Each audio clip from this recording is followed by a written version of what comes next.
আজ তোমাদের সঙ্গে শেয়ার করতে এসেছি একটা চিকেন ফ্রাই রেসিপি। খুব সোজা একটা রেসিপি, যেখানে তোমরা আগে চিকেনকে ডুমো ডুমো করে কেটে বা যেরকম খুশি ইচ্ছে কেটে নিয়ে সেটাতে নুন আর আদা রসুনের পেস্ট মাখিয়ে রেখে দেবে বেশ খানিকক্ষণ, 1 ঘন্টার উপরে রাখলে খুব ভালো হয়। তারপরে সেই পেস্টটা সাদা তেলের মধ্যে ফ্রাই করতে দেবে। হ্যাঁ, মনে রাখবে যেন ফ্রাই করার সময় কোনো ঢাকনা না ব্যবহার করো। তো এরকমভাবে ফ্রাই করতে দেবে সাদা তেলের মধ্যে। অনেকে অলিভ অয়েল দিয়ে করে, অনেকে সানফ্লাওয়ার তেল দিয়ে করে।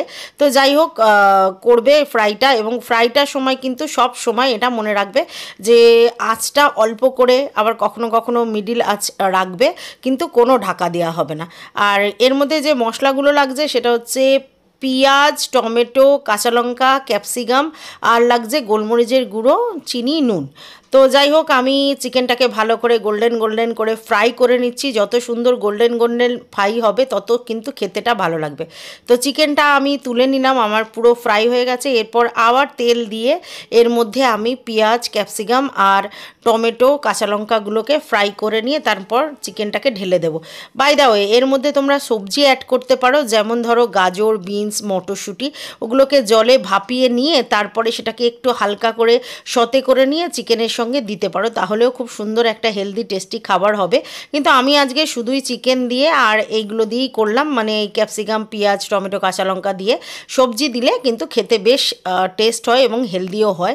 তো যাই হোক, এটা খুব সুন্দর একটা রেসিপি, খুব সোজা, অনেকে জানতে চেয়েছিল তাই একটু দেখিয়ে দিলাম। আর সবথেকে বড় কথা যেহেতু এর মধ্যে কোনো কর্নফ্লাওয়ার অ্যাড করা থাকে না, তার জন্যে তোমার হেলদি হয়ে যায় ডিশটা।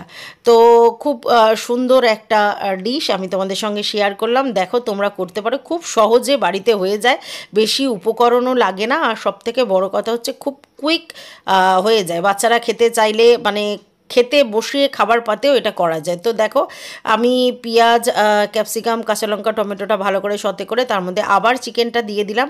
আর এই চিকেনের মধ্যে নুন আর একটু চিনি দিয়ে দেবো, যেহেতু আগে নুন দেওয়া হয়েছে, তো নুনের পরিমাণটা খুব কম দিতে হবে। আর তারপরে এর মধ্যে আমি গোলমরিচ গুঁড়ো অ্যাড করব।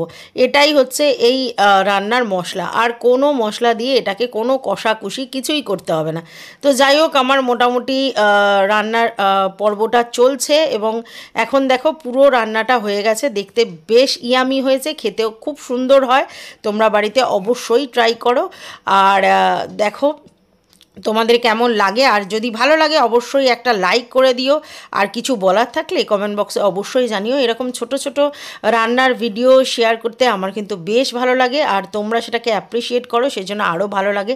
তো যাই হোক, আমার রান্না কমপ্লিট হয়ে গেছে। এবার আমি সার্ভিং বলে সেটাকে ঢেলে নিলাম। আর দেখো জিনিসটা কেমন ইয়ামি ইয়ামি দেখতে হয়েছে।